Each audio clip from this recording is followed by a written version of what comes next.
think I want to be an outdoorsman. I think I'm hanging up the golf clubs. I want to go fly fishing in the Gallatin River. I've never gone fly fishing in my life. Okay? Do you fly fish? Yeah. I heard the way you golf, you should hang it up. Well, I'm a pretty good. Now wait. Now, I actually can play some pretty. I shot a 77 today. You want to hear it shot by shot? I can go over for you. What time does practice start? Was it 9 holes or? No, 18. Oh, wow. Listen to you. Oh no, I was good. I hit a lot of knockdown punch cut fade draws. I think I could be a fly fisherman. I really do, because we're going up the Gallatin, going up the highway, and there's the Gallatin River, and every quarter mile there's people in there with the big waders on and hats like this, and they're fishing at that. That looks, sitting on a boat with a bobber waiting for it to go into the water bores me to death. But the fly fishing thing sounds pretty fun. So you do fly fish? Yeah, and you look good in that hat too. I do look pretty good in that. Yeah. Fly fishing, is it really difficult to fly fish? Is it one of those? It's an art. It is an art. Yeah, it's an art. Because it does seem more artistic than just fishing. You have to, keep your wrist stiff. Okay. And you throw it out there and let it come down the river, and you roll it back. Yeah. Oh, so you let it come down the river. You're pretty good at it? It's been a while since I've done it, but yeah. I lived out west for a while, so I've done it a few times. Yeah. I really think I could be a mountain man. I really do. I mean, and here's the funny thing. You got to grow a beard. Well, I do. I don't fish. I don't hunt. I don't ski, but I do like the mountains. It was was invigorating up there. I just loved it. It's nice. You were in Wyoming. Montana and Wyoming. We were in Montana down in Big Sky. Then we went to Yellowstone, which is in Wyoming, of course. And we had the buffalo herd traffic jam. I mean, we're going through, and I told my boys, I go, now this is where they are. They're in the grasslands, all the ones, and sure enough, we look and we see 2 buffalo. They go, oh, isn't that cute? All of a sudden, a herd of literally 50 or 60 of them came down, surrounded our car and all the other cars, and went across the road. But it was great. Yeah. It was a great place to be, so I liked it. Yeah, the mountains are pretty. Yeah. Speaking of Buffalo, we don't want to talk about the Buffalo game last year. I know we don't want to do that. Why would I say that? That hurts. I'm sorry about that. We're off to a bad start. I don't think Paul would have done that. No, he wouldn't have done that. So now you're going to be with Paul again. We were just talking. Paul and Wabi and Nordo were talking about. We think the Vikings are going to fly under the radar because of last year. I disagree with that. I don't think the other teams in the league go, oh well, the Vikings were 8-7-1. They won't be any good this year. They know the coaching staff here. They know the team. They know the defense.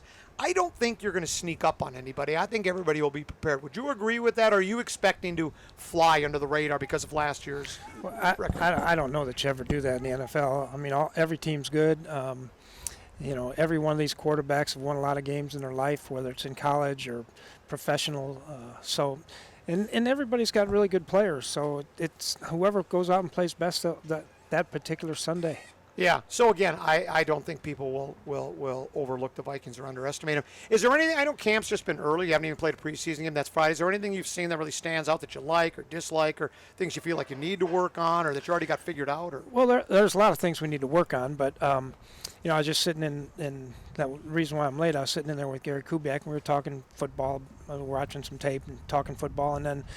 I said to him, I think the offensive line has really gotten better in pass protection since the last time we had our staff meeting or our personnel meeting. And he said, I think so too. And so that part has been good. I think the things they're doing in the running game has been really good. The defensive players say it's very difficult for them.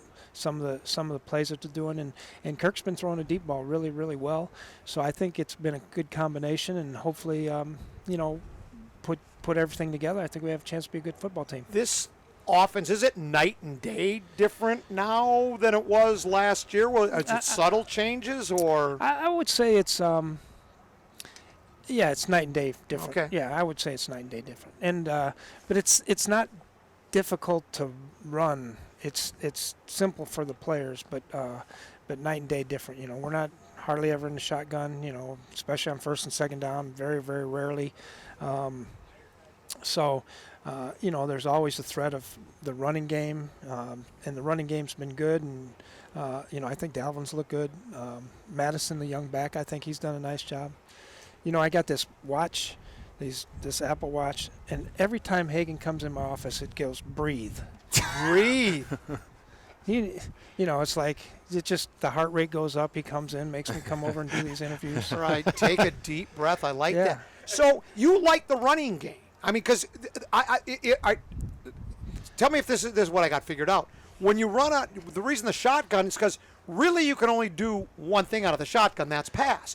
But if you are under center, you could pass or run, right? That's why we like it. Well, I think the play actions are much harder when the quarterback's under center. I just look at it from a defensive perspective and what is hardest on the defense. And like if the back is lined up in a gun, number one, if he's on the right side, the only place he's going 90% of the time is to the left, right? And unless they pull an offensive lineman, the linebackers aren't going to be coming up and attacking the line of scrimmage. They're going to be playing a little bit more lateral, and then they can get back and protect on play action pass. The boot game is, the naked game or the boot game is not near as hard to play. But the things they're doing now offensively is pretty darn good. Well, for the uneducated guy like me that just watches while I'm sitting on the couch, it seems like Cousins isn't the very best at moving around in the pocket and scrambling around, so this would obviously benefit him then, right? If he doesn't have the linebackers, like you say, going shotgun formation, let's get up there and we're going to put a lot of pressure on him. Yeah, well, that's part of it, but, I think the other part of the play action pass is because the offensive line is typically blocking two guys on one here, two on one here, two on the other here, and there might be one-on-one on the backside, and the back could be helping on him. So the protection is better as well. And so once you start getting guys running to play the run, and all of a sudden it's a play action pass off of it, now the quarterback has more time. He can get outside the pocket more. You can move him in around the pocket.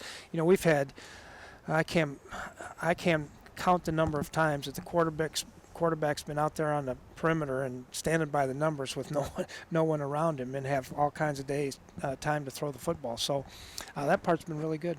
When you talk about pass protection and block, the offensive line everybody's been talking about. You got the rookie Bradbury center. Kirk says he's like a veteran. C.J. Ham was with us about an hour ago, and he said the same thing. He's like, do you see that as well? Does he seem to be like he's not just a rookie where you're going, a kid? Yeah. I mean, put your right hand on the ball when you snap, or the left hand. You actually, he actually seems like he's a veteran. Yeah, as a matter of fact, Kubiak said to me the other day, he said, if we voted for offensive captain, I'm not sure he wouldn't get some votes. Wow. Yeah. That's saying a lot for a guy that's a rookie. They told me you're a comedian, too. I do some stand-up, yeah. When are you going to tell me some jokes? I got all sorts of good ones. Yeah, I've been on your show probably how many times now? I haven't heard one. Don't do the Vikings-related joke from 2 years ago. No, I'm not going to do that one. No, you won't like that one. And that doesn't get a lot of laughs at the club either. The one that gets a lot of laughs goes, I was born in Detroit. I was a Lions fan for all those years. You know how we learned to count in Detroit?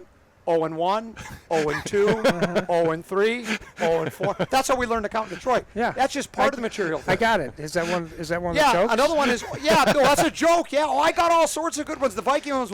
You're a stand-up comedian. Yeah, as well. stand-up, and they usually tell me to sit down. Yeah, because it doesn't go over. Do you get any hecklers? Generally not. I mean, we get people that will shout out some of the lines because they know they're coming. I tend to repeat myself a lot, so they know the line before I even say it. But Bob, can you get me to one of his shows? I will definitely heckle you. Will you? Yeah. Would you want to do 5 minutes? You can take the mic and you can do 5 minutes. No, I'm much better. When you say something, and I can say something back. Oh, he's an improv guy. Yeah. Oh, boy, if I was going up. So, here's one for you. I do this one too. I go you'll like this line. It goes like this. It goes, do you tell dirty jokes? Or no, I'm clean. I don't use an F-bomb or anything. I don't use any. So I tell the joke. I do a lot of sports-related material, and I go, the Twins are really active in the community. They're building parks all over the Twin Cities. Matter of fact, they just built their first one. It's Miguel Sano Park. There's not much to it. It's just 3 swings and a bench. Ba-ba-bum, ba-da-boom, ba-da-boom. It's 3 swings and a bench. Yeah. So you're not making a living at this. No, I'm not. No, I'm not. We can't even charge much money. We're not getting rich. That's for sure. Yeah, this might be for charity. Yeah, give it to the kids. Well, that's good, and the kids need it. I'm for kids. Did you know there was a politician in the Twin Cities before they built the stadium, the Target Field? You're either for kids or against the stadium, or for the kids, because we couldn't have both, because if we built a stadium, kids wouldn't get any money. I was against kids for the longest time and for the stadium. Then I was for kids and against the stadium. Then I was against both, and then I thought we can have both. We can help kids and have a stadium, and it seems like it's worked out. Yeah, I think so. Yeah, it has for me. Simple. Yeah. Politics. Simple politics. It is simple politics, and I try not to get involved in that. So, look there's Mark Rosen. There he is. Look at him. The very best. Retired. Yeah, retired. He works. Well, he's got more work now. as of Yeah. today yeah. now, Oh, yeah, yeah. with the Yeah. Vikings. Yeah. That's right. He's doing some Viking stuff. He's going to be doing the Kirk Cousins show, I guess, starring. It'll be the Kirk Cousins show starring Mark Rosen. That's what Yeah, it'll be called. that'd be- Can I ask one question? Are you doing my show this year? I would love to. I'm hoping to. Yeah. Well, I told Barrero. Right. I was definitely doing your show. Yeah. How did he react to that? He still wanted me, but I'm I'd love to. I'm more partial to you to. And I can tell jokes, and we can do some hunting stuff too. And you can, I want to be a mountain man now. I really do. I want to learn to hunt and fish. Well, what do you expect? Last thing, what are you looking for on Friday, other than everybody stay healthy? That's probably the most, right? Well, we obviously want to stay healthy, but we want to execute and do the things that we've been. We want to see the things that we've been coaching them to do. If they'll go out there when coaches aren't out there telling them what to do. Yeah. If they'll go out and they'll go work the techniques, work the assignments, and then the other part is, because New Orleans might be doing some different things that we haven't worked on, how are they going to adjust during the course of the ballgame? Perfect. Good luck. Have fun at practice. Go coach them up. All right. Sounds Thanks, good. Appreciate that. Yeah. Mike Zimmer, head coach of the Vikings.